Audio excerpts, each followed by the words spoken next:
Magandang umaga mga ka-Spacetime, Kuya Christian here. Sa likod natin ang Chocolate Hills, ang pinakatampok na karst formation ng Bohol. So saan ba nanggaling ang Chocolate Hills, no? So nung unang panahon, mga 5 million years ago, nabuo yung mga limestones na bumubuo sa Chocolate Hills. Mga limestones ay usually galing sa mga corales na nabubuhay sa mababaw na bahagi ng dagat.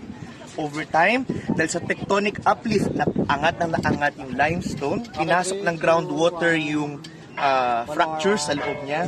And for some reason, symmetric yung pagkaka-weather ng mga limestones na yon, forming these hill-shaped features na nakikita natin today. Okay, ito yung sinasabi kong limestone kanina sa discussion kanina. As you can see, mukha siyang corals.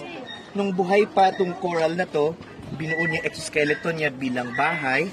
Tapos nung namatay yung coral, naiwan yung exoskeleton, that exoskeleton nakipag-react with seawater to form limestone na nakita natin dito sa ibabaw ng Chocolate Hills Monument.